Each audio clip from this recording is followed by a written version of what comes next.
Hi and welcome back to Discover Newport. My name's Kevin. I'm an official white badge guide for the City of Newport, and today I'm still in the City of Newport but right at the borders, and I'm currently at Wentwood Forest, an old ancient forest, the remnants of which lies within, part of it lies within the Newport city boundaries. Now Wentwood Forest is currently covers about 2,500 acres. Looking at the map, I would say between 40–45% of the forest lies within Newport. So there's not much left of it at the moment, and what there is mainly conifers, but it is being taken back to its natural broadleaf state.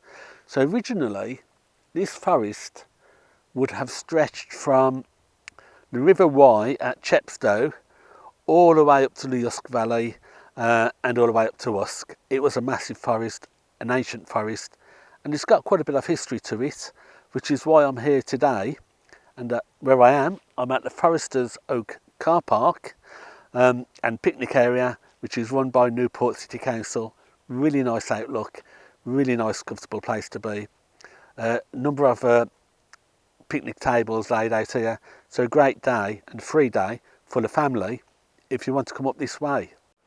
We often think that of Newport as being quite an industrial town, very heavily populated, but the city itself covers quite a large area, and it includes this massive green belt, green area of Wentwood Forest.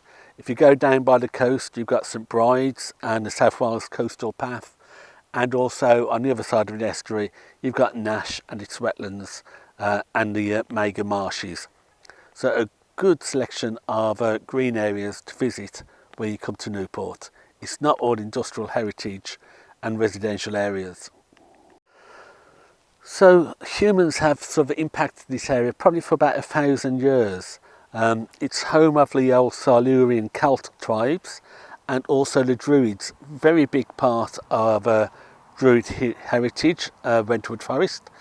Just behind me is Gray's Hill, and on Gray's Hill there is a ancient stone circle, and the remnants of a stone circle, which is thought to date back to before Stonehenge was built. There's also quite a lot of Bronze Age remnants around, lots of burial mounds and other Bronze Age artefacts, and of course being between Caerleon and Carwent, the two big Roman centres in Newport by Newport, there's a few Roman artefacts around as well. So the wood also played a role in the borders of the area. This whole area is part of the ancient county of Gwent, but it was split into two parts. There was Gwent Ushcowyd, which was above the wood, and Gwent Ishcowyd below the wood.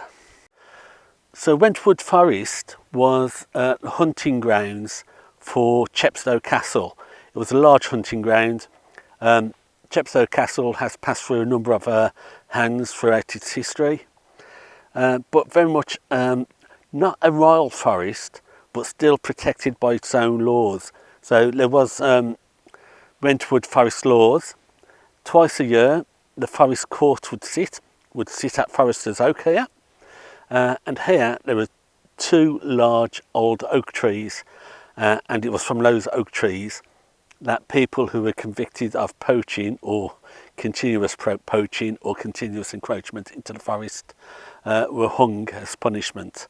So we're not quite sure what has happened to those old oak trees. They are no longer here, but we know that they were still here up to 1829, because in 1829 the last of the people to be hung for poaching was hung. So quite a recent occurrence, and that pretty much was dealt with Lord Liverpool's reforms of the Penal Code and the Justice Code, and poaching was no longer punishment by death. But up until then, 1829, people were still being hung from two old oak trees that were here in the forest at Foresters Oaks. Sadly, there's not much left of the old ancient forest anymore. You can still find some old oak trees, probably the most famous of which is the curly oak, which you'll find further into the forest. It's estimated that that curly oak is about 800 to 1,000 years old.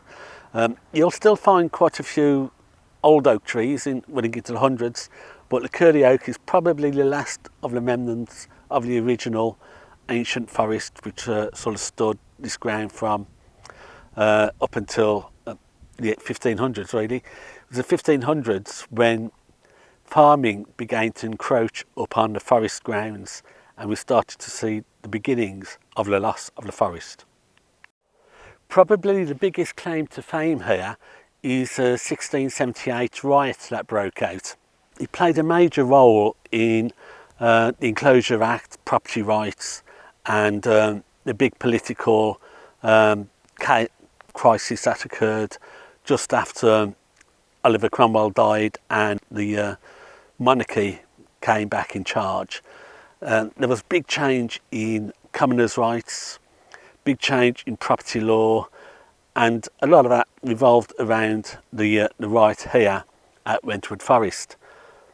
In 1678, the current owners of Chepstow Castle tried to enclose 3,000 acres of land for his own personal use and removed commoners' rights.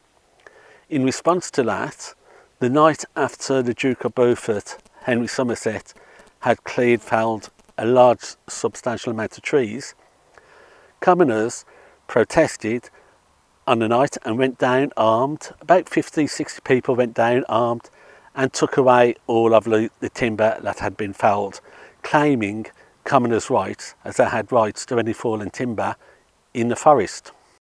Now, these enclosure protests, enclosure riots were happening up and down the country.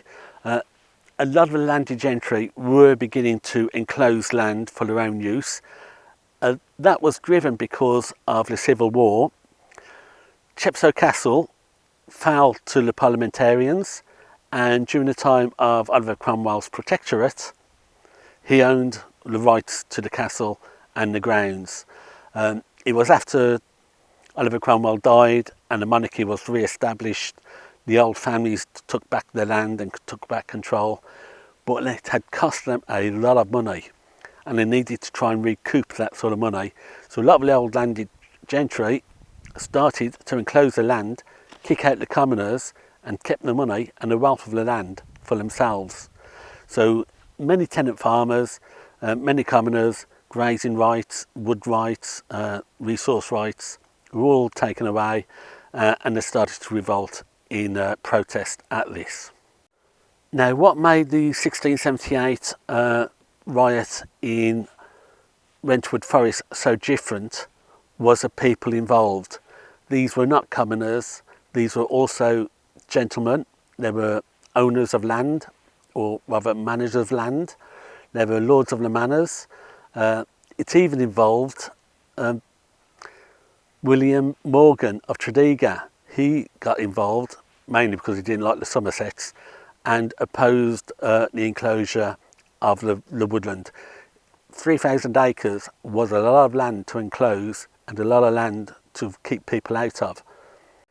Other people included Edward Kemmis, but probably the major one was someone called Nathan Rogers.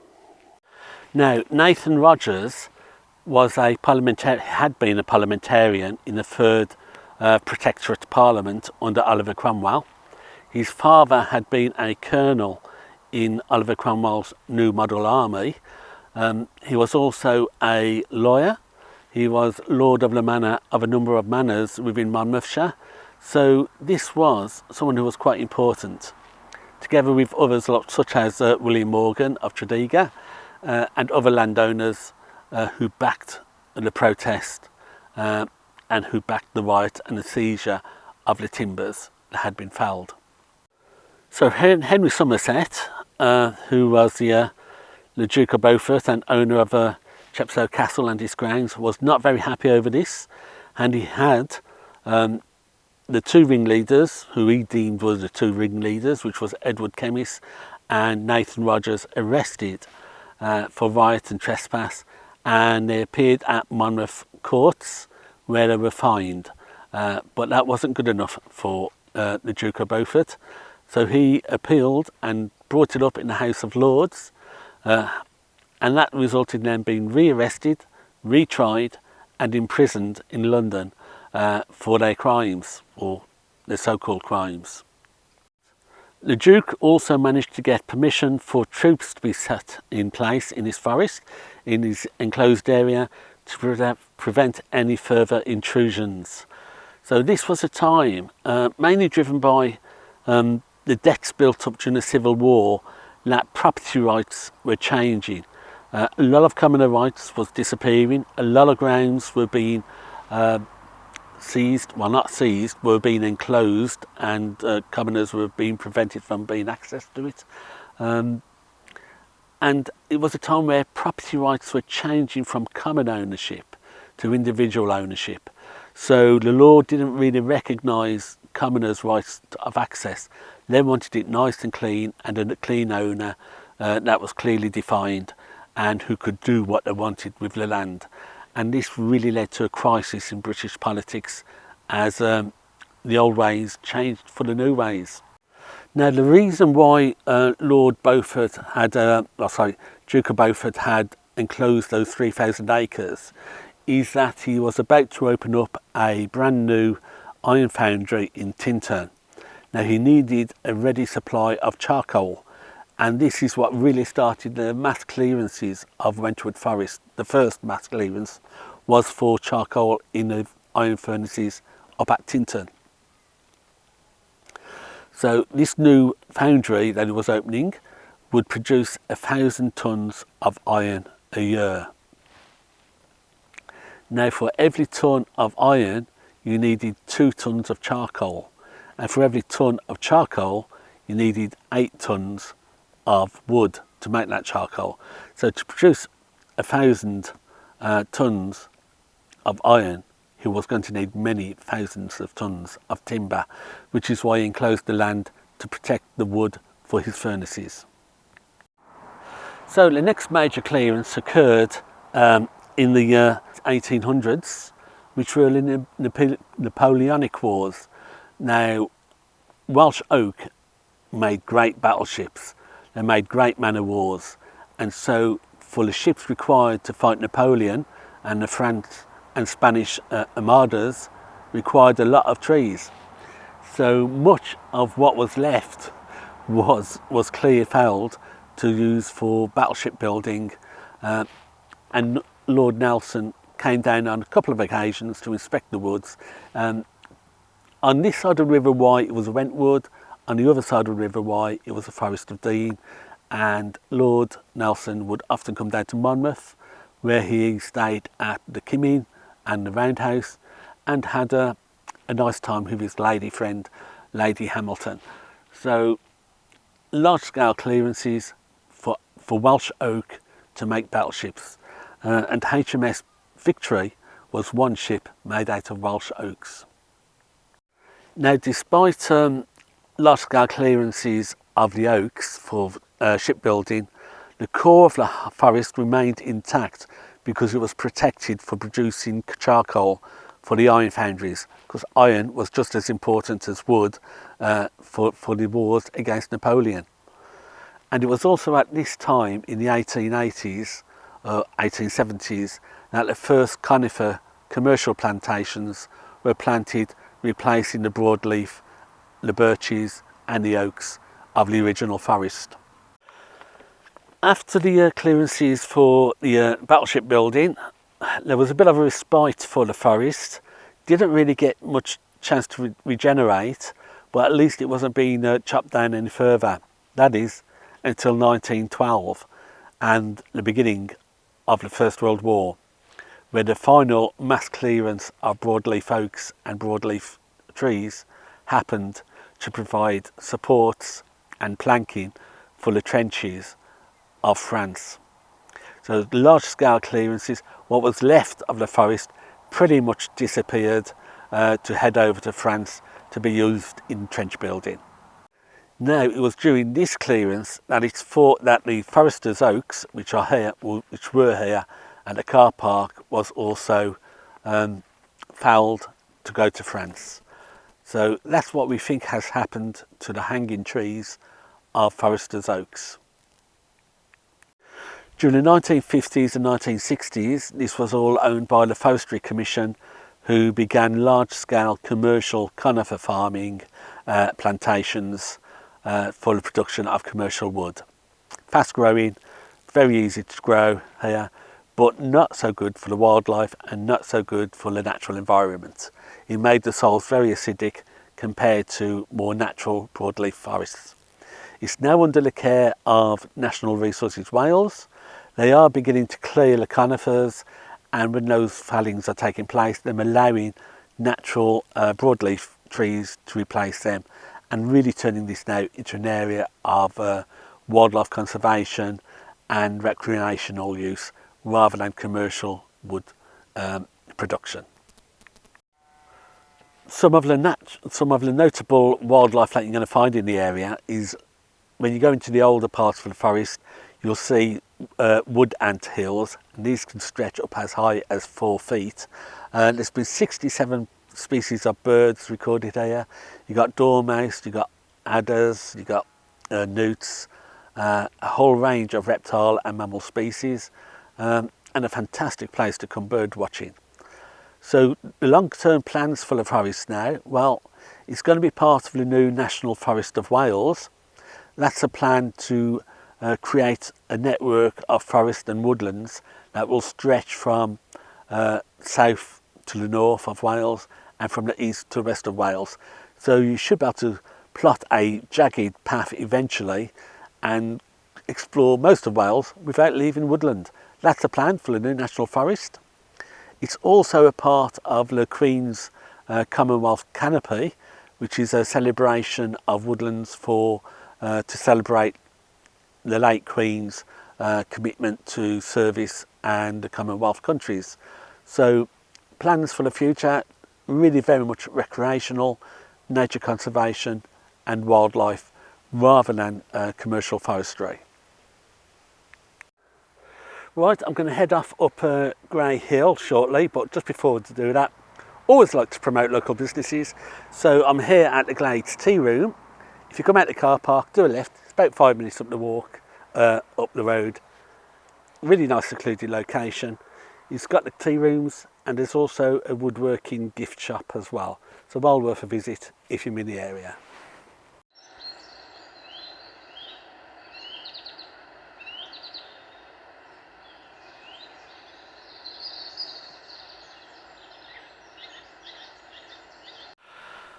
Okay, so unfortunately time and my age has caught up with me. It is very hot and humid today, so I never made it up to the top of Grey Hill, which is supposed to give you some really fantastic views out over the Severn Estuary. You can see across Newport, and on a clear day, which it isn't today, but on a clear day you can even see the Transporter Bridge. Now in the foreground here we can see Wentwood Reservoir. That was drained in 2019 for various repairs, and it's just been left to fill up naturally now with the rain, so it'll be a few years before that tops out. But it used to be a very popular trout fishing lake. But even at this location, you've got a nice view out over the Severn Estuary. So I have to head back. It is getting quite late. I spent a little bit of time down at the Glade Cafe. So this is it, Wentwood Forest in the City of Newport, just on the boundaries. Fantastic location to come to, great day out for the family. If you're into rustic basic woodland charm, the Glade Cafe is a great place to go for refreshments. Some stunning views over the estuary if you've got the time and the energy to climb to the top of Grey Hill. I just ran out of time. Lots of Bronze Age monuments here, Bronze Age mounds. You've got the Neolithic stone circle from the Druids, very important site for the Druids. This is Wentwood Forest, the largest ancient forest in Wales, and a good chunk of it is in the City of Newport. So until next time, thanks for watching. My name's Kevin Heath. I'm a white badge guide for the City of Newport. And please come over and visit. We've got a lot out here.